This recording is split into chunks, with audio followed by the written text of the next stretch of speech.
आता विश्वात्मकी देवी येणे वागेतने तोषावे तोषोनी मुझ जावे सायनाने जय जीवांची व्यंकटी सांडो तया सत्कर्मी रतिवाडो भूता परस्परे पडो मैत्रजीवांचे दुरितांचे मीर जाऊ विश्व स्वधर्म सूर्य पाहू दुर्देवांची तो केला हो प्राणी जात वर्ष मंगळी ईश्वर निष्ठांची मांगी आई अनवट भूमंडळी कल्पतरुचे चेतना चिंतामणीचे गाव बोलते पियुषाचे चंद्रमेलांछन मार्तंड येता पहिन हे सर्वाही सदा सज्जन सोयले होतो सर्व सुखी पूर्ण होणे ते लोकी भजितो आदि सुखी आनंदित आणि ग्रंथोपजीवे विशेष लोकी विजय व्हावी एकमणे श्री विश्वेश्वराव हा होईन दान बसावो येणे विज्ञान देवो सुख्या धारा येणे विज्ञान देवो सुख्या धारा येणे विज्ञान देवो सुख्या धारा कुंडली वरदा हरि विठ्ठल श्री ज्ञानदेव माऊली ज्ञानेश्वर महाराज जगद्गुरु संत तुकाराम महाराज सद्गुरु महाराज की जय। प्रस्तुत प्रवचन चिंतन सेवेसाठी निवडलेले जो ओवी प्रभाग ग्रंथराज ज्ञानेश्वरी नाम भावार्थ दीपिका भगवान परमात्मेने अर्जुनाचा शोक आणि मोह प्रारंभिक सर्व आपतेष्ट पाहून सर्व आपले गणगोत्रच पाहून जो शोक निर्माण झाला तो शोक निवारण करण्यासाठी जे ज्ञान सांगितलं आणि ज्ञान सांगता सांगता सांगता 18 पर्वातलं वेदाचं गुह्य श्वासानिश्वासापासून झालेलं जे वेद आणि वेदाचाच प्रभाग असलेलं हे ज्ञान परमात्म्याने द्वितीय अध्यायापासून दुसऱ्या अध्यायापासून सांगायला सुरुवात केली। ते ज्ञान दुसऱ्या अध्यायामध्ये सांख्यशास्त्र सांगितलेलं आहे आणि मग ज्ञान प्रधान असं मोक्ष प्रधानी स्वतंत्र शास्त्र भगवान परमात्म्याने सांगितलं। ते ज्ञान सांगत असताना तो मोक्ष कोणकोणत्या साधनाने प्राप्त होतो ते तिसऱ्या अध्यायामध्ये सांगितलं आणि देहाभिमानाने बद्ध असलेले काम्य कर्म निषिद्ध कर्म विहित कर्म हे कसं आचरण करावं हे तिसऱ्या अध्यायामध्ये वर्णन करून कर्मकांड वर्णन करून पुढं नित्य नैमित्तिक जे काम्य कर्म आहे या कर्माचं आचरण कोणत्या प्रकाराने करावं आणि मग आपल्या ठिकाणी असलेलं अज्ञान नाहीसं कसं व्हावं इत्यादी पुढे सांगता सांगता भगवान परमात्म्याने कर्माच्या योगी करून भजन कथन नामस्मरण इत्यादी कायिक वाचिक मानसिक कर्म ईश्वर प्रसन्नतेसाठी कशी करावी हे सांगत असताना चौथ्या अध्यायापासून परमात्म्याने 9 अध्यायापर्यंत हे सगळं गुह्य ज्ञान सांगितलं आणि हे गुह्य ज्ञान सांगता सांगता 10व्या अध्यायामध्ये मी किती व्यापक आहे माझं स्वरूप कशा स्वरूपाचं आहे मी कोणकोणत्या विभूतींमध्ये विभागलेलो आहे हे सांगून परमात्म्याने 11व्या अध्यायामध्ये आपलं विश्वरूप दर्शन भगवान परमात्म्याला दाखवलं आणि विश्वरूप दर्शन दाखवल्यानंतर हो विश्वरूपाने मी कसा व्यापून उरलेला या विश्वात किती स्वरूपाचा आहे किती माझी व्यापकता आहे हे सांगून परमात्म्याने अशा व्यापक स्वरूपाला भजण्यासाठी जो 12वा अध्याय सांगितला त्या 12व्या अध्यायामध्ये अद्वेष्टा सर्व भूतानां आणि या श्लोकापासून पुढे 13व्या अध्यायातील अमानित्वम मदंबित्वम या श्लोकापर्यंत विस्ताराने असं आणि ज्ञानकांड सांगितलं आहे. 12व्या अध्यायापासून पुढे 15व्या अध्यायापर्यंत ज्ञान मिळवलेलं ज्ञान, त्या ज्ञानाची फलश्रुती आणि ती ज्ञान सिद्ध कशा स्वरूपाने होईल, ज्ञानाची सिद्धता सांगितलेली आहे. पुढे तर 15व्या अध्यायाच्या शेवटापासून पुढचे जे 4 अध्याय आहेत 15, 16, 17, 18 म्हणजे 18व्या अध्यायापर्यंत भगवान परमात्म्याने कर्म, उपासना, ज्ञान या कांडत्रयांचं निरूपण करून जी गीता कशी गोजीरवाणी आहे, या गीतेमध्ये काय काय आहे, उपनिषदाचं सार आहे, आत्मा अवतरविते मंत्र आहे, संसाराला जिंकणारं शस्त्र आहे, एवढं सगळं सांगितलं. आणि हे सगळं सांगितल्यानंतर भगवान परमात्म्याकडेच अर्जुन म्हणतो, देवा एवढं सगळं ज्ञान ऐकलं आणि माझा मोह नष्ट झाला. सुरुवातीला भगवान परमात्म्याला अर्जुन सांगतोय, मला शोक निर्माण झालेला आहे, मला शोक निर्माण झाला. आणि शेवटच्या अध्यायाच्या वेळेला म्हणतो अर्जुन म्हणतायत क्षमा करा, अर्जुन म्हणतायत गेला माझा मोह, नष्टो मोहा स्मृती लब्धा असं म्हटलेलं, माझा मोह गेला. सुरुवातीला मोह का म्हटले नाही, मला मोह निर्माण झाला. सुरुवातीला काय म्हणले, हे सगळे स्वजन गोत्र देखून स्वजन गोत्र पाहिले आणि मला शोक होतोय, मला दुःख होतोय, शोक निर्माण झाला. शोक म्हणजे दुःखाचंच कारण आहे ना. शोक कशामुळे झाला, आपतिष्ट पाहिल्यामुळे. आपतिष्ट पाहिले, शोक निर्माण झाला. पण हे शोक निर्माण झालेलं ज्ञान परमात्म्याने दुसऱ्या अध्यायापासून सांख्यशास्त्र सांगता कर्मकांडत्रय सांगता ज्ञान सांगता मोक्ष संज्ञा सांगता 18व्या अध्यायापर्यंत आलं. आणि 18व्या अध्यायापर्यंत हे सगळं सांगितलेलं ज्ञान अर्जुनाने श्रवण केलं, यथोचित श्रवण केलं. आणि श्रवण करता हृदयातल्या संशय ग्रंथी भ्रमनिराश होत अर्जुन म्हणतो, देवा हे ज्ञान सांगितलं ते फार बरं सांगितलं, माझा आता मोह गेला. मग पहिल्याच अध्यायाच्या वेळेला पहिल्या सुरुवातीला का म्हटलं नाही, मला मोह निर्माण झाला. येते का बघा लक्षात.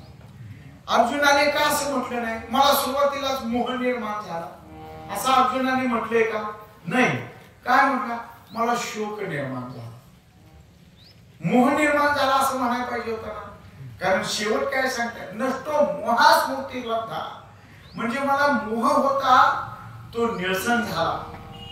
म्हणजे याचा अर्थ असा, शोकाच्या अंगी स्वजन कलत्र पुत्र पौत्रादिक हे सगळे पाहिले, माझे मातुल आजे भाऊ, जे काही मामे भाऊ मातुल पाहिले, जे काही मामे पाहिले, सगळे पाहिले, हे सगळे पाहिले, गुरुजन पाहिले. एवढंच काय, ज्याने आम्हाला लालन पालन केलं ते आमचे पितामह भीष्माचार्य, मी त्यांच्यावर शस्त्र देऊ, अरे या वसु काय तो वधू कमनी गोत्रजांचा वसुटा होईल दोषांचा, या सगळ्या गोत्रजांना मारून माझ्याकडे दोष पाठवायचे. आहा, हे सगळे माझे आते भाऊ मामे भाऊ सगळे सख्खे भाऊ अमुक सगळे कोणी पाहून देवा पापच होईल माझ्या हातून. आणि त्यांच्या वधाने रक्तरंजित झालेलं राज्य मी भोगावं, अजिबात नाही, मला हे पटत नाही. तेव्हा यांना मारण्यामुळे मला शोक निर्माण होतोय. तेव्हा हा शोक कशा संबंधाने निर्माण झाला, अर्जुनाला शोक निर्माण झाला ते आपतिष्ठ पाहिल्यामुळं. का तर यांच्या ठिकाणी असणारी ममता, हा माझा मामी भाऊ, हा माझा आते भाऊ, हा माझ्या मावशीचा मुलगा, हे माझे नातू आहेत, हे माझे नातवंडाची पोरं आहेत, किंवा हे माझे चुलत भाऊ आहेत, या चुलत भावांची ही मुलं आहेत, ते माझे पुतणे आहेत, हे ममत्व अर्जुनाच्या ठिकाणी निर्माण झालं. शोकाच्या अंगी आपतिष्टांच्या बाबतीत असणार अनात्म वस्तूशी असणार ममत्व गाढ होत गेलं, दृढ होत गेलं. म्हणून अर्जुनाला हळूहळू मोह निर्माण झाला. शोकाच्या अंगीच मोहाची निर्मिती झाली आणि तोच मोह परमात्म्याने एक एक योग सांगताना पहिल्या अध्यायापासून सोडून दुसऱ्या अध्यायापासून 18व्या अध्यायापर्यंत एक एक कर्मकांड सांगित, त्यातल्या कर्माचं अनुष्ठान सांगित, कर्माचरण सांगत, एक एक करून परमात्म्याने संशय छेद, ग्रंथी भेद येते का पहा लक्षात. जो संशय होता तो छेद केला, ग्रंथी भेद केला, अजून काय केलं, भ्रमनिरसन केलं आणि मी कसा व्यापक आहे याचंही दर्शन दाखवून परमात्म्याने 18व्या अध्यायामध्ये पूर्ण मोह निर्जन झाल्यानंतर भगवान परमात्म्याला 11व्या अध्यायामध्ये विश्वरूप दाखवल्यानंतर आहा देवा, मला असं वाटत होतं तू माझ्या बायकोचा भाऊ आहेस, सुभद्रेचा भाऊ. मला असं वाटत होतं तू माझ्या बायकोचा भाऊ आहेस. मला असं वाटत होतं तू काही युद्ध संपल्यानंतर आमची घोडी पुसणारा तू आहेस. मला असं वाटत होतं आमच्या बायकोचं आणि भर सभेत वस्त्रहरण केलेले गौरव, त्यावेळेला त्यांना म्हणजे माझ्या द्रौपदी पत्नीला वस्त्र पुरवणारा तू आणि माझा भाऊ आहेस असं वाटत होतं, माझा सखा आहेस, माझा मित्र आहेस असं मला वाटत होतं. पण नाही, मी असं म्हणतो सखेती महत्वा प्रसुभम यदुक्तम, हे कृष्ण यादव हे सखेती, तू माझा परम प्रिय आहेस हे मला कळालं आणि तू किती व्यापक आहेस हे कळालं तेव्हा खरोखर माझ्या आणि तुझ्या अवताराला अनेक मनवंतर झाली. माझाही अवतार नराचा आहे पण तोही अंश तुझाच आहे आणि तू तर परात्पर पुरुष आहे हे मला तुझ्या विश्वरूप दर्शनाने कळालं. आता माझा भ्रांत मन तुझ्या स्वरूपाकार झालं. तेव्हा देवा आता माझं मोह हळूहळू निरसन झालेलं आहे. तू किती व्यापक आहे याचं दर्शन झालेलं आहे आणि तू कशा स्वरूपाचा आहेस हेही मला कळालं. तेव्हा आता माझा मोह नष्ट झाला,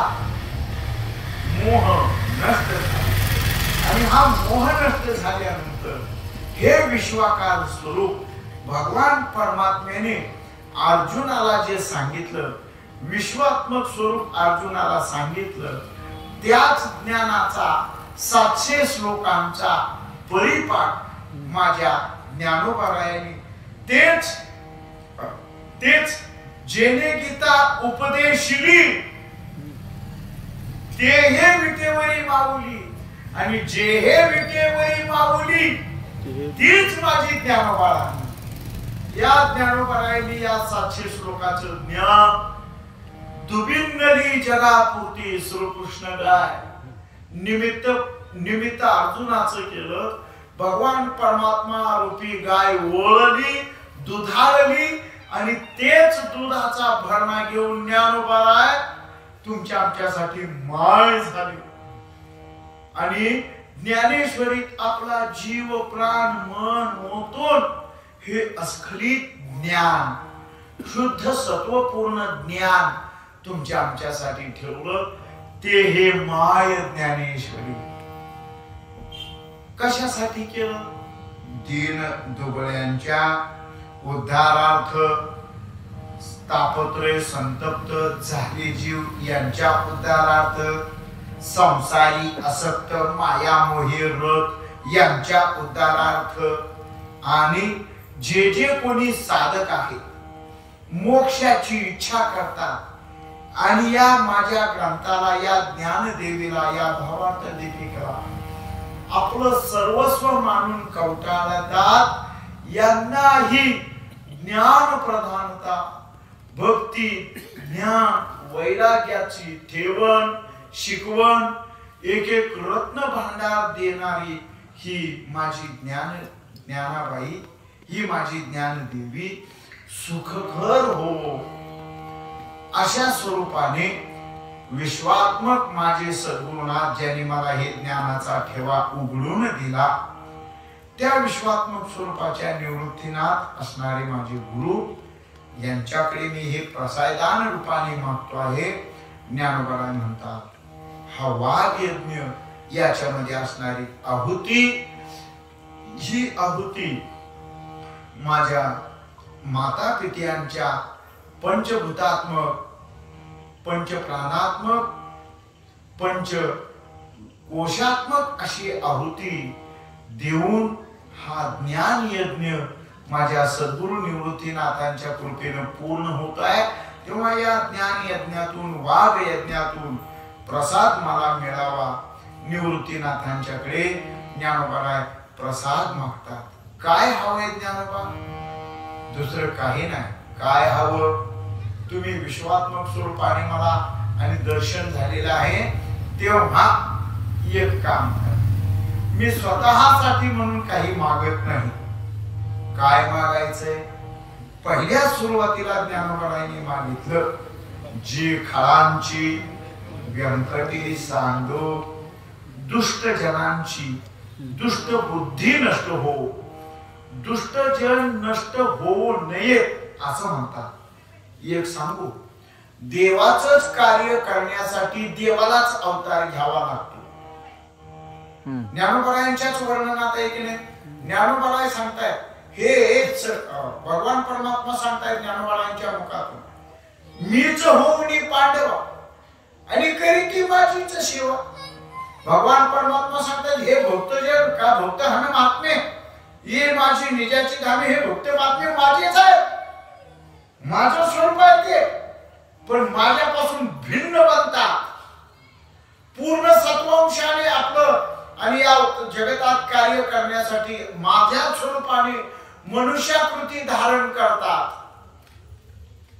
पण माझ्यापासून वेगळे, माझ्यापासूनच झालेली आहे, पण माझ्यापासून वेगळे.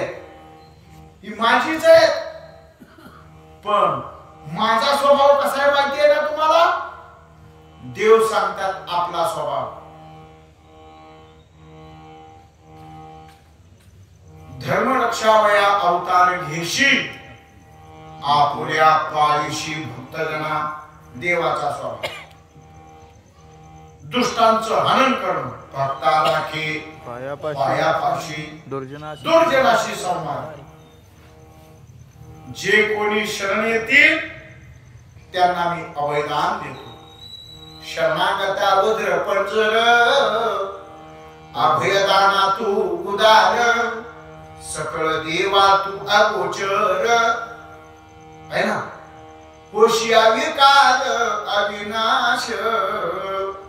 भगवान परमात्मा शरणागताला शरण्य आहे. जो कोणी शरण येईल त्याला अभयदान देतात. पण जे कोणी धर्माविरुद्ध आहे, जे कोणी भक्ती ज्ञानाच्या विरोधात आहे, जे कोणी साधू सज्जनांना छळणारे, असे खळ दुष्ट त्यांना मारणं हे देवाचं काम आहे.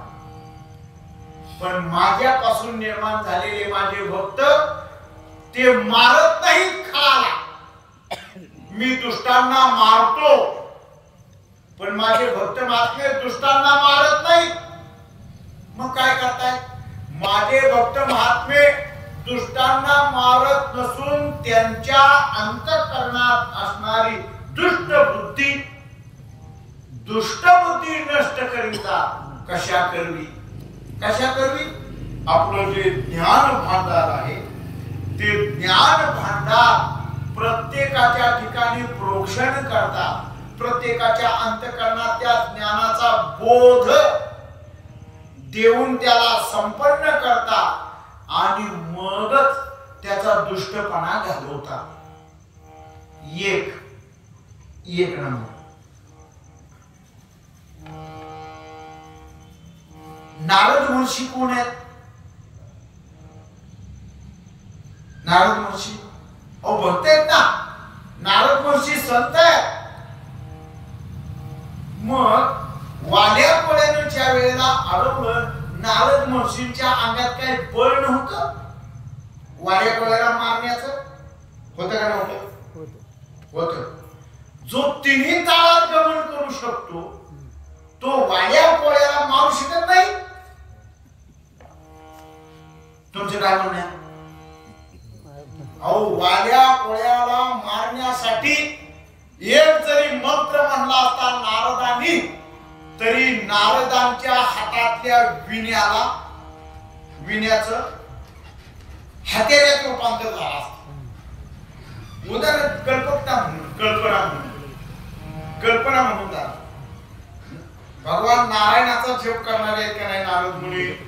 मग त्यांना कोणते मंत्र येत नव्हते का? दुसरेही मंत्र येत होते. नारद महर्षी श्रेष्ठ होते. मग नारदांनी वाल्या कोळी समोर आल्या असा एक मंत्र म्हणला असता, तोच विना आपल्या हातात धरला असता मंत्र म्हणून त्या शस्त्राचे प्रयोजन केलं असतं आणि विण्याचं शस्त्र झालं असतं आणि घनघोर युद्ध होऊन वाल्या कोळ्याला नारदांनी मारला असतं का नसतं? अहो, जो तिन्ही ताळात स्वर्ग मृत्यू पाताळात गमन करू शकतो नारद, येते ना लक्षात? नारद महर्षी तिन्ही ताळात गमन करतायत. एवढी जर अंगात शक्ती असेल तर वाल्या कोळ्याला मारण्यासाठी नारदाच्या अंगी शक्ती नव्हती काय? होती काय? अनेक मंत्र म्हणून विनेचा तलवार, विनेची गदा, विण्याचं आणखी खड्ग, त्रिशूळ करता आलं असतं का नाही मंत्र म्हणून? ओम फगणी भागोदरी ओम फट स्वाहा असं काही म्हणत असतं नारदांनी आणि त्या विण्याची मोठी गदा झाली असती, नाहीतर मोठा हत्यार झाला असतो. एका घावात वाल्या कोळ्याचा शिरच्छेद केला असता की नाही? पण सांगा बरं, वाल्या कोळ्यानं तसं केलं का? नाही. अहो, भागवताच्या पहिल्या अध्यायात एकनाथ महाराजांनी सांगितलंय, नारदा जनकपुरीला जाता जनकाच्या ठिकाणी गेले, आणखीन नवयोगेश्वरांच्या ठिकाणी गेले, अजून काय ते वसुदेवांच्याकडे गेले. त्यावेळेला वसुदेवजी नारदांना म्हणतात, नारदा तुम्ही हिरण्यकश्यपूच्या घरी गेला तरी तुम्हाला मान सन्मान, रावणाच्या घरी गेला तरी तुम्हाला मान सन्मान, बरोबर ना? सगळ्यांच्या घरी, तुम्ही कंसाच्या घरी जरी गेला तरी तुम्हाला आदर सत्कार, आणि देवदेवतांच्या साधू महात्म्यांच्या घरी गेला तरी आदर सत्कार. असं तुमचं साधू हृदय आहे. म्हणजे नारद मुनी कोण आहे? साधू आहे. नारद मुनी संत आहे. नारद मुनी श्रेष्ठ भक्त आहे. मग सांगा बरं, श्रेष्ठ भक्ताच्या अंतःकरणात कोमलता आहे. भक्त महात्म्यांच्या अंतःकरणात खळाला मारण्यासाठी ताकद नाही असं नाही, ताकद आहे, पण त्यांचं हृदय मात्र साधू हृदय आहे. साधू हृदय असल्यामुळं ते खळाला देहदृष्ट्या मारत नाही, तर काय करतात, त्याच्या अंतःकरणात खळबुद्धी आहे, ती खळबुद्धी नष्ट होण्यासाठी ज्ञानाचं, भक्तीचं, उपासनेचं, वैराग्याचं, बोधाचं प्रोक्षण करतात. मग सांगा बरं, वाल्या कोळ्याला खळ व्हावा म्हणून, नष्ट व्हावा असं म्हणून वरदान दिलं, असं म्हणून डोक्यावर हात ठेवला की त्याच्या ठिकाणी असणारी पापबुद्धी, अज्ञान, अविद्या नष्ट व्हावं आणि त्याने नामचिंतनात रत व्हावं म्हणून बोध केला. दोन्हीतलं खरं कोणतं?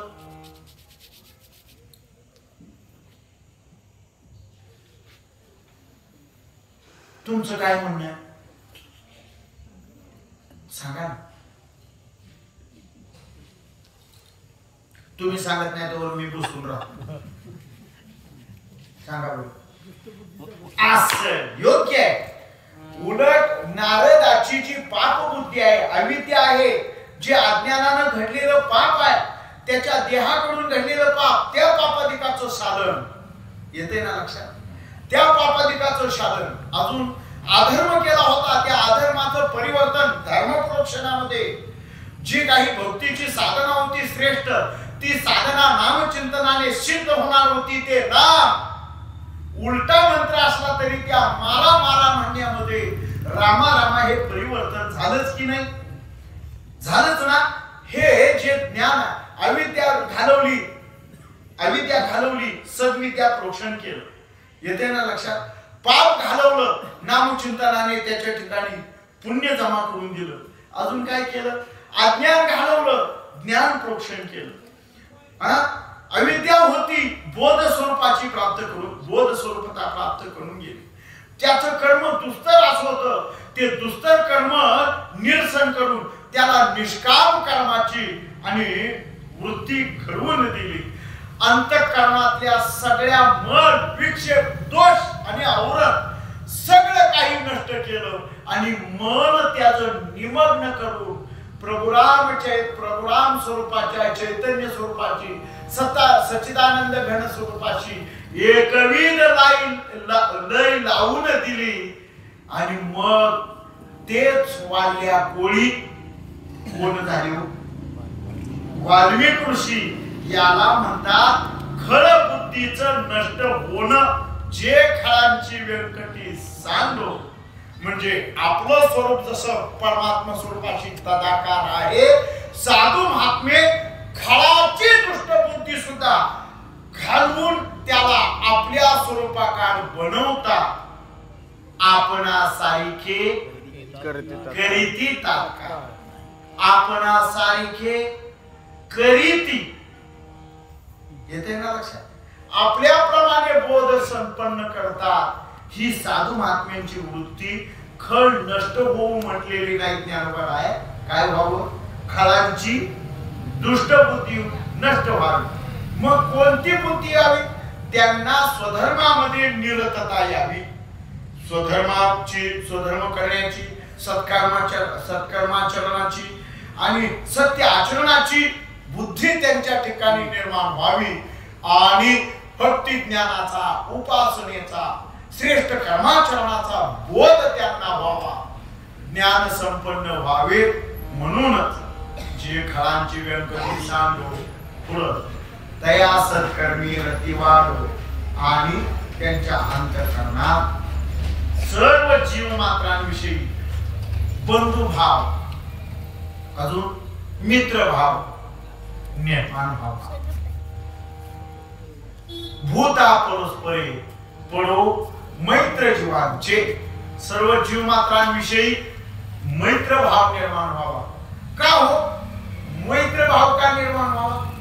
याचं कारण जेवढी म्हणून जीवसृष्टी आहे ती परब्रह्म स्वरूप आहे. सांगा बरं, तुमच्या हृदयात नांदणारा आत्मा, माझ्या हृदयात नांदणारा आत्मा दोन्ही भिन्न आहेत की नाही हो?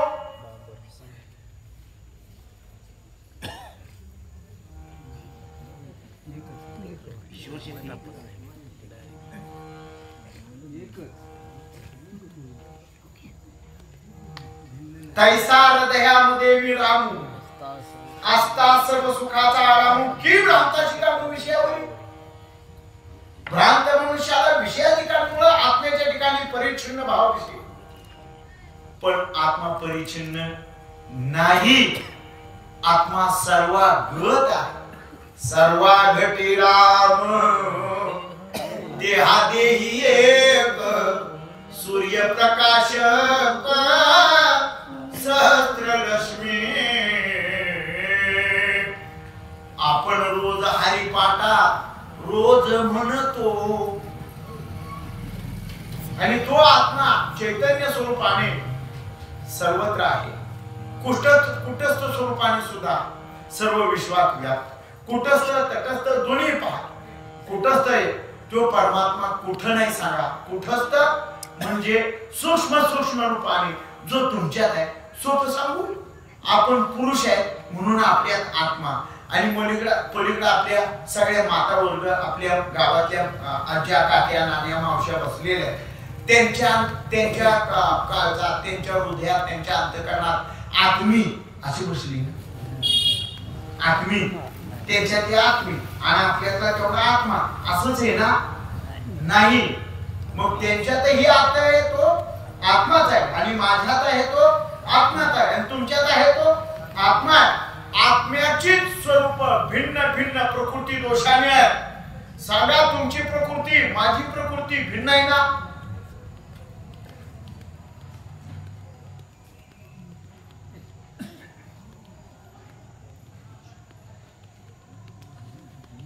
भिन्न आहे. तुमची माझी प्रकृती भिन्न आहे.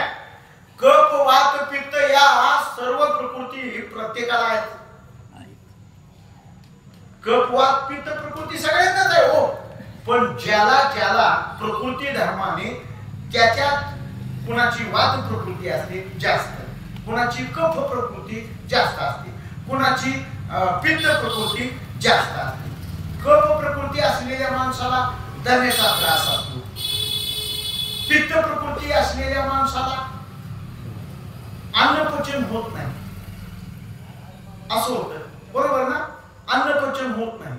वात प्रकृती असलेल्या मनुष्याला सहज एकाएकी नीट चालता येते ना लक्षात? कधीच कोणाच्या हे म्हणून वात प्रकृती तुम्हाला रात्रीतच सांगतो. रात्रीतच महाराजांनी कीर्तन केलं काय आपल्या रात्री कीर्तनात परस काय असं त्यांनी टोले जग असे मुद्दे सांगितले गावठी भाषेत, है ना? गावठी भाषेत सांगितले. अरे हे आपण करायचं नाही तर काय पाकिस्तानातली माणसं घेते येऊन करायचे असं रात्री म्हणजे काय? हे आपलं कारण आपलं आहे, आपल्याला केलं पाहिजे.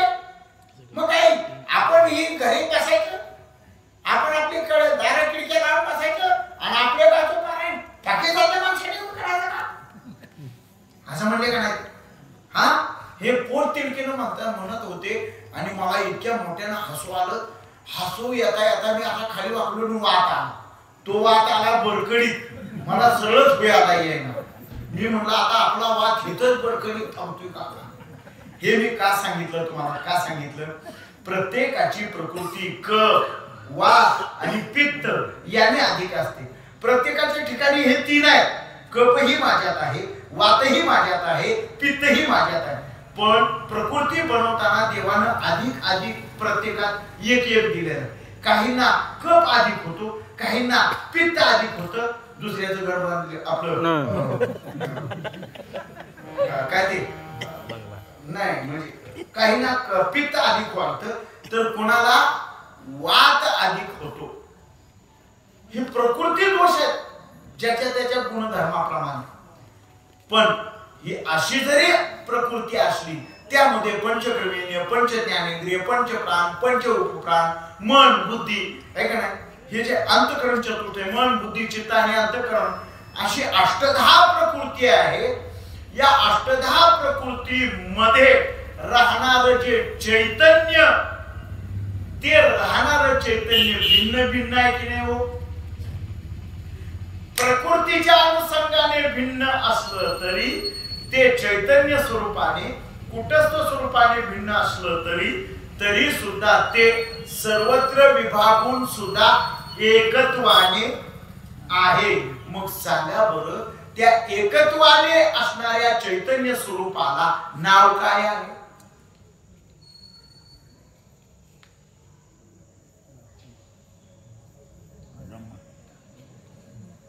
त्याचं नाव काय? आत्मा, चिद्घन, सच्चिदानंद स्वरूप, ब्रह्म. ते तुमच्या आमच्यात आहे ना? देह नव्हे मी हे सरे उरला उरे विठ्ठल, हेच ब्रह्म आहे ना? मग हे जे ब्रह्म आहे या ब्रह्माची जाणीव आणि राणीव सगळ्या खळबुद्धी लोकांना सुद्धा व्हावी आणि त्यांच्याकडून सधर्माचरण घडावं, सत्कर्माचरण घडावं आणि त्यांची बुद्धी स्थिर व्हावी हे मागतो. झालं नाही? नाही, अजूनही काही मागायचं. आता काय मागायचे आहे ना? सांगतो. दुरितांचे तिबेर जाऊ. चष्मा कुठे गेला? दुरितांचे तिमिर जावो. तिमिर म्हणजे अज्ञान किंवा अंधकार. अंधकार नष्ट व्हावा. दुरितांचे तिमिर जावो म्हणजे ज्ञानोबा सांगतात दुष्ट कुटीलपणा करणाऱ्यांचं दुष्टपणा जावा आणि विश्वातील तम म्हणजे आधार. अंधार कशाने होतो? अज्ञान. तो अज्ञानमय अंधकार नष्ट व्हावा. कारण अज्ञानानेच पाप मूलकता प्रत्येक मनुष्याच्या ठिकाणी येते. अज्ञानाने. काल आपण प्रवचन झाल्या पाहिलंच ना, तुमच्या लक्षात आलं असेल. कालच हे अज्ञान आहे. अज्ञानाने पाप मूलकता येते आणि पाप नेमकं सत्कर्माचरणाला आड येते का बघा. आणि हे आड येणारं पाप आहे. हा पापरूपी अंधकार नष्ट व्हावा. का बरं? जो जगतातील परात्पर धर्म परमात्म्यापासून निर्माण झालेला आहे, तो परात्पर धर्म शुद्ध ज्ञानापासून निर्माण आहे. ते ज्ञानपीठ, ज्ञान सूर्य या अज्ञान रूपी पाप रूपी अंधकाराने झाकळूला. म्हणजे याला ग्रहण लागलं. ग्रहण. ज्ञान रूपी सूर्याला पाप रूपी अंधकाराचं ग्रहण लागलं. तो हा ज्ञान सूर्य प्रज्वलित व्हावा आणि पाप रूपी अंधकार नष्ट व्हावा. येण्याप्रमाणे दुरितांचे तिमिर जावो. दुरित म्हणजे पाप रूपी अंधकार, तिमिर म्हणजे अंधकार जावो. आणि या विश्वात जो ज्ञान सूर्य आहे तो प्रकाशित व्हावा. आणि या ज्ञान प्रकाशामध्ये प्रत्येक जीवमात्राची आपली आत्मवस्तू, आत्मप्रभा प्रत्येकाला दृष्टीगोचर व्हावी. आणि त्या ज्ञानाने, सचित आनंद स्वरूप ज्ञानाने प्रत्येकाची इच्छा पूर्ण व्हावी. ज्ञानोबारांनी प्रत्येकाची इच्छा पूर्ण व्हावी असं म्हटलेलं आहे. मग कोणती इच्छा? तर तसं तर इच्छा वेगवेगळ्या प्रकारची आहे. कामना म्हणा त्याला. कामना सद्वासना ही त्याच्यात येते, दुष्ट वासना ही त्याच्यात येते. बुद्धीच्या ठिकाणी सुद्धा वेगवेगळ्या प्रकारचं आलंबन होतं. म्हणून इच्छा, ते तर इच्छा ही कुमारी झाली. ऐका ना त्याच्यात, ते तर इच्छा ही कुमारी झाली, मग ते कामाची तारुणी आली, मग द्वेषेशी मांडली वराडी. ऐका ना, मग या दोघास्तव जन्माला ऐसा द्वंद्व मोह कुपनाला तो अहंकारी वाढविला. आजियाने इच्छापूर्ती, इच्छा होण्यासाठी पुढे कामना मोह वगैरे निर्माण होतात. त्याच्या पाठीमागे अहंकार येतो. पण हे अहंकारानं बंधित झालेले हे सगळं इच्छेचं, कामनेचं कुटुंब, मोह वगैरे हे कुटुंब वाढण्याची गरज नाही. मग कोणतं विश्वात ज्ञान सूर्याने प्रकाशित झालेलं जे काही वस्तू आहे. मग सांगा, ज्ञानाने काय प्रकाशित होतो? ज्ञानाने प्रकाशित दुसरं काय होणार? परमात्मा वाचून आपण ऐकलं. ज्ञानाने काय मिळेल? ज्ञानाने परमात्म्याचं स्वरूप मिळेल. पण ज्ञानाने भक्ती प्रकाशित होईल. येते का बघा लक्षात. एकनाथ महाराजांनी सांगितलं, भक्तीच्या पोटी जन्मले ज्ञान आणि ज्ञानानेच भक्तीशी दिले महिमा. येते का बघा लक्षात. एकाचे हृदय म्हणतो ना आपण, भगवान परमात्मा विष्णू आणि शिवांसाठी. तसं भक्तीच्या पोटी ज्ञान आणि ज्ञानानेच भक्तीचं महिमान वाढविलेलं आहे. असा जो स्वधर्म रूप असलेला जो ज्ञान सूर्य, जो भक्ती सूर्य, जी सद्वासना, जी उपासना, जी शुद्ध कामना ही प्रत्येक जीव मात्राच्या ठिकाणी अंतःकरणात निर्माण व्हावी, प्रत्येक स्वधर्म विमुख असणाऱ्या साधकाच्या अंतःकरणात निर्माण व्हावी, ही माझी मागणी आहे. म्हणजे दुरितांचे तिमिर जावो, पापरूपी अंधकार नष्ट व्हावो आणि स्वधर्म स्वरूप असणारा सूर्य प्रकाशमान व्हावा. आणि या स्वधर्म स्वरूप प्रकाशामध्ये, ज्ञान सूर्यामध्ये जे दिसणारी वस्तू आहे ती प्रत्येकाला मिळावी. मग काय दिसते सांगा? तसं तर भक्ती करताना माणसं दिसतात असत नाही, भक्ती करताना दिसतात. जर भक्ती करत असती माणसं, जर भक्ती करत असती तर मारुतीच्या देवळात पत्त्या कशाला फिसला असता? जर भक्ती करत माणसं असती तर एकमेकाबद्दल परमार्थात राहून सुद्धा द्वेष कशाला वाढवला असता? येते ना लक्षात?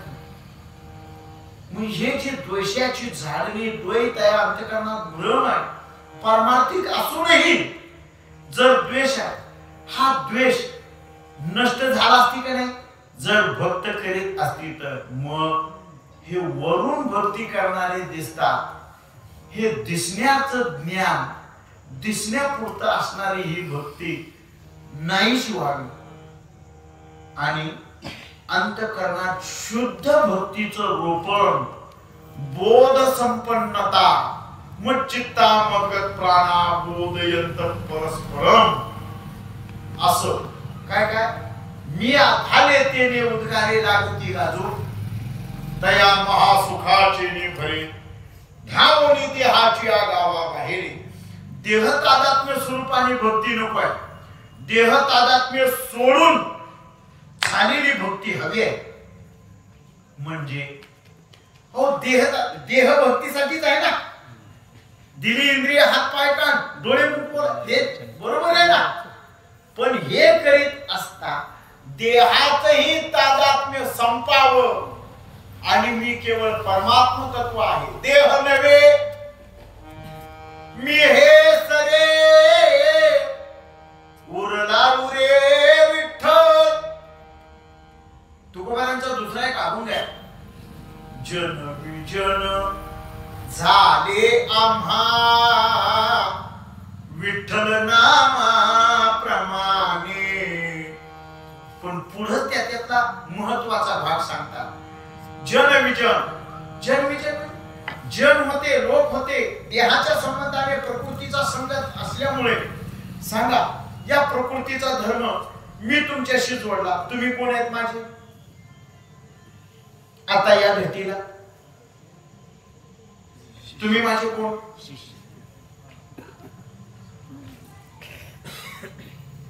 तुम्ही कोण आहेत सांगा? माझे नातं जोडवा. चाल, तुम्ही माझे कोण? अहो नातं जोडा ना, बरोबर ना? तुम्ही माझे श्रोते आहात आणि मी तुमचा, हे माझं तुमचं नात आहे. आता सध्या घडीला इथून खाली उतरलो, तुम्ही म्हातारी माणसं, माझ्यापेक्षा वयानं माझ्या मोठ्या भावासारखी माणसं, तुम्ही इथं माझ्याजवळ पाय पडायला आला.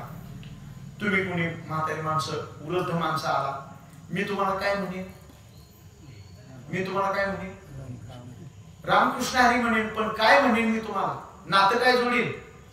अहो तुमच्याशी नातं माझं मी पुत्राचं जोडील ना, कारण तुम्ही वडील आहे है ना. माझ्यापेक्षा एक 2-4 वर्षांनी मोठे आपल्या गणपती बाप्पा, तुम्ही म्हणा. अजून कोण माझ्यापेक्षा 2-4 वर्षांनी मोठं? तुम्ही म्हणा. 10 वर्षांनी मोठे तुम्ही. अहो तुम्ही गणपतराव, तुम्ही माझ्या वडील भावाप्रमाणे, माझे दादा आहेत ना तुम्ही. हे नातं मी तुमच्याशी जोडलं, बरोबर ना? हे प्रकृतीचा धर्म स्वीकारला म्हणून मी तुमच्याशी नातं जोडलं. आता माझ्यापेक्षा लहान असणारे माझे भाऊ आहेत, लहान भाऊ, आणि माझ्यासमोर ही लेकरं बसले, ती माझी माझी नातवंड आहेत, काही माझ्या मुलाच्या वयाचे बसलेले आहेत, आहे ना. हा माझा मुलगा आहे, हा माझा शिष्य आहे, ही माझी नातवंड आहे, या माझ्या काक्या आहेत, या माझ्या मावश्या आहेत, या माझ्या आत्या आहेत, या माझ्या आई आहेत. हे मी तुमच्याशी प्रकृतीचा धर्म करून जोडलेलं नातं आहे. येतं ना लक्षात. पण हे नातं भक्तीच्या तत्वात विसरलो. तुकोबाराय सांगतात जन हे जन मला दिसताना कसं दिसलं, विठ्ठल मायबाप चुलता असं दिसलं. पण याही जनांच्या बद्दलचा असणारा गोत्रभाव नष्ट झाला, विजनता प्राप्त झाली. हे जन दिसले नाहीत, मग कोण दिसले सांगा. जन हे हा अवघा जनार्दन, जननो हे हा अवघा जनार्दन. मला जनार्दन स्वरूपात दिसले, तुमच्यातलं आत्मचैतन्य प्रगट स्वरूपाने दिसलं. वा वा वा, तुम्ही तर परमात्म्याचे अंश आहात, तुम्ही सगळे देव स्वरूप आहात.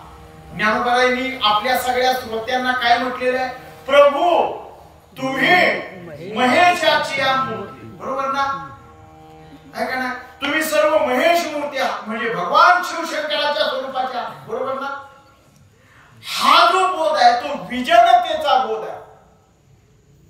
आणि हा बोध ज्ञानोबा सांगतात, धावणिया देहाच्या गावाबाहेर साधू महात्मे संत महात्मे प्रकृती दोषाने भिन्न राहून, प्रकृती दोषाने पुन्हा अलिप्त, दोषापासून अलिप्त राहून जगताला आपली प्रकृती मानतात. आणि त्या जगतातलं आत्मचैतन्य, माझ्यातलं आत्मचैतन्य एकवट मानतात. ही विजनता.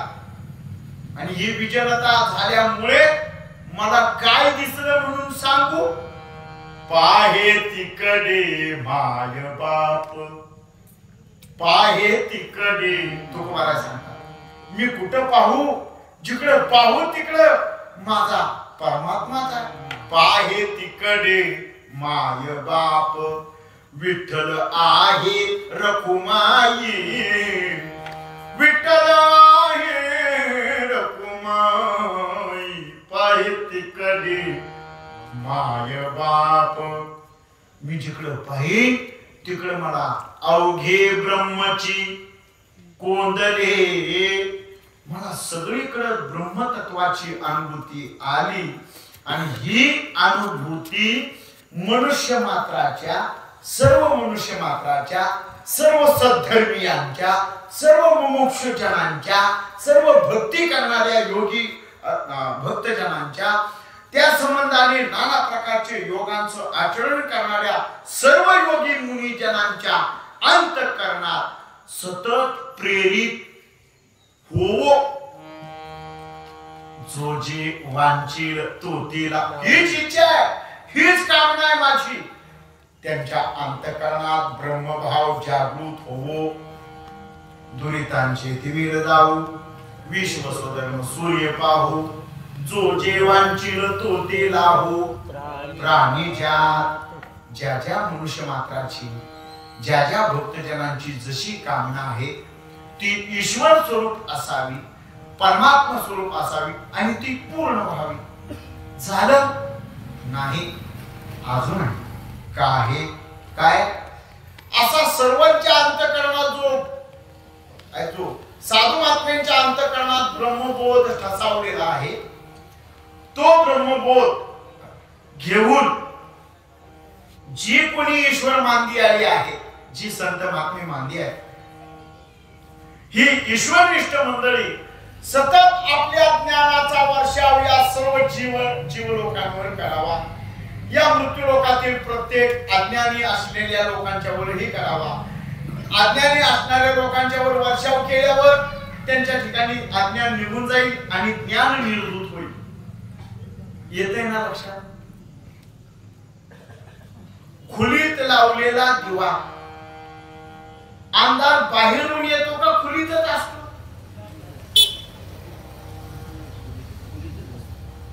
अंधार खोलीतच असतो, बाहेरून येत नाही, आणि दिवाही तिथंच असतो. मग सांगा दिव्याने काय केलं? दिव्याने काय केलं? अंधार घालवला. कधी? ज्या वेळेला ज्योत पेटवली त्यावेळेला. तस साधू महात्मे आपल्या ठिकाणी आत्मज्योत प्रगटतात, आणि त्या आत्मज्योतीने सगळ्या मनुष्य मात्र जीवांच्या ठिकाणी अज्ञान अंधार आहे तो नष्ट करून त्यांच्या ठिकाणी ज्ञानाचं प्रोक्षण करतात. म्हणजे आपल्या उपासनेने, आपल्या सिद्ध साधनेने, आपल्या ज्ञान वैराग्याने आणि आपल्या संतुष्ट अशा बोध संपन्नतेने तुमच्या आमच्यातला अज्ञान अंधकार घालवतात, आणि फक्त ज्ञान दिवा तेवढीतात. बरोबर ना? नामदेवांचं काय म्हणणं आहे? ज्ञानदीप लावू आहे का नाही? ज्ञानदीप लावू जगी असं म्हणतात. ज्ञानदीप लावू, ज्ञानदिवा प्रकाशित करतात. असे हे ईश्वरनिष्ठ मंडळी सर्वांवर सतत आनंदाचा वर्षाव करो. म्हणजे आनंद वर्षाव करो. कोणता आनंद? जो आनंदमय आहे, निरामय आहे, सच्चित आनंद स्वरूप आहे, अशा परमात्म्याचा निघोत आनंद, ज्या आनंदाला उतरती करा नाही, म्हणजे परमानंद आहे. नाही या आनंदाशी जोडा. कोणता आनंद आहे? अहो त्या आनंदाला निर्भेदता आहे. एक दोन आनंद सांगू. आपले आनंद कधीतरी प्रफुल्लित होतात आणि कधीतरी मावळतात. सांगा बरं, आपले आनंद सामान्य आनंद आहे. पैसा मिळाला,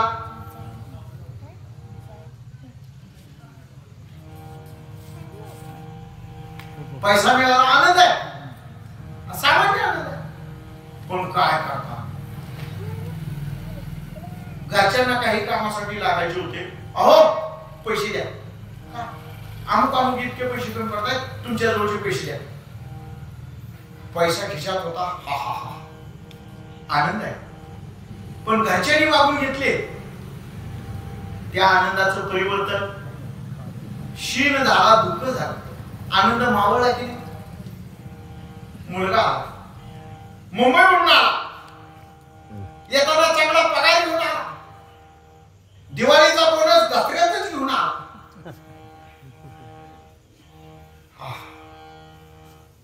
आनंद आहे. आई वडील, माझ्या आई वडिलांना, मलाही, माझ्या मुलाच्या आईलाही आनंद झाला. माझ्यासह सगळ्या कुटुंबातल्या लोकांना आनंद झाला. आमचा बाळू मुंबईला आला आणि त्याच्या साहेबांनी त्याला दसऱ्यातच दिवाळीचा बोनस देऊन पाठवलं. केवढा आनंद आहे. त्याच्या जवळची बॅग पाहिली, त्याचं अप टू डेट राहणं पाहिलं, हातातली अंगठी पाहिली. मी दाखवून ठेवतो माझी आई म्हणून. हो, अंगठी पाहिली, सगळं पाहिलं. इतका आनंद झाला, इतका आनंद झाला. हा काय पोट जबाबदार दिसतंय. सूट कोट पॅन्ट हे सगळं सगळं अगदी करेक्ट. हातातली सुटकेस, दुसऱ्या पाठीवरची शॅट, एवढं सगळं पाहिलं. घरातल्या सर्वांसह मलाही आनंद झाला, आनंद झाला. पोरग, मुलगा, दिवाळी संपली, दसरा गेला, दिवाळी ही संपली, पोरग घरीच राहील. आणि दिवाळी संपल्यानंतर विचारलं, काय रे, येताना एवढं सगळं तुला सीट साहेबांनी दिलं, तुला पोशाख सुद्धा केला आणि काही भेट वस्तू दिल्या. तुझे साहेब खरोखरच मोठे आहेत. हो दादा, माझे साहेब मोठेच आहेत. मग आता परत कधी जाणार आहेस ड्युटी जॉईन करायला? नोकरीवर कधी जाणार आहेस? दादा, आता मी इथून पुढं कधीच नोकरीवर जाणार नाही, कारण माझ्याकडून काही कामात गफलत झाल्यामुळं आतापर्यंत झालेल्या दिवसाचा पगार आणि प्रत्येकाला मिळणारा दिवाळीचा बोनस देऊन दसऱ्याच्या कालावधीतच मला साहेबांनी कामावरून काढून टाकलं. सांगा, जो आनंद होता त्यावेळेला तो आनंद राहिला का? हे सामान्य आनंद आहे. या आनंदाला ओझरती काय? पण जे ब्रह्माकार वृत्तीने प्रत्येक जीव मात्राच्या अंतःकरणात सच्चिदानंद स्वरूपाने आनंद विराजमान आहे, त्या आनंदाला ओझरती काय का? त्या आनंदाला उतरती कळा नाही. तो तर प्रतिक्षण वर्धमान नारद महर्षी सांगतात. प्रतिक्षण वर्धमान शिवाय कुठल्याच गुणाने बंधित नाही. गुण रहितम, कामना रहितम, अविच्छिन्न असा ज्ञान आहे, आनंद आहे आणि अमृत स्वरूप आहे. एक वेळ दृश्यमान अमृताला ओझरती कळा लागेल. चोखोबारायांच्या जीवन यात्रेमध्ये, चोखोबारायांच्या कथेमध्ये स्वर्गातलं अमृत काही दोषाने थोडस विटाळलं, काही दोष आला तर चोखोबारायांच्याकडे इंद्र आला अमृत घेऊन. चोखोबाराय, हे देवादिकांना मिळणारं पियुष अमृत आहे, ते अमृत शुद्ध करावं. पुढे हा विषय येईल कदाचित. अमृत शुद्ध करा. माझ्या चोखोबारांनी भगवान परमात्म्याचं नाम चिंतन करीत फक्त करांगोळी बुडवली तर त्या अमृताला शुद्धता प्राप्त झाली. येते का पहा लक्षात. जर हे अमर करणारं अमृत कधीतरी विटाळत असेल, पण हा ब्रह्मरसाचा अमृताचा पान करणारे हे साधक मंडळी आणि त्यांच्या हृदयात नांदणारा हा भक्ती उपासनेनं ज्ञान वैराग्यानं सच्चिदानंद स्वरूपाने अमृत भरलेला आहे. हा अमृत कलश काही केले विटाळे नाही. अवहत हा आनंदच, हा अमृतानंदच कधीच संपणार नाही, विटणारही नाही. म्हणून नाही या आनंदाची जोडा. असा आनंदाचा वर्षाव ज्ञानोबाराय म्हणतात. या ईश्वरनिष्ठ मंडळींकडून या सर्व जीव मात्रांवर व्हावा आणि सर्वांना भक्तीची कास त्या आनंदामध्ये पाहायला धरायला मिळावी असं ज्ञानोबाराय सांगतात. वर्षत सकळ मंगळी ईश्वरनिष्ठांची मांदी आली, अनवरत भूमंडळी भेटतू तया भूता. सर्व भूत मात्रांना सतत या संत महात्म्यांचं, विद्वज्जनांचं, आनंद घन असणाऱ्या साधक जनांचं दर्शन मिलन व्हावं अशी इच्छा आहे. तथास्तु म्हणतायत निवृत्तीनाथ महाराज. प्रत्येक मागणीच्या वेळेला तथास्तु म्हणतात, विनंतीच्या वेळेला तथास्तु म्हणतात.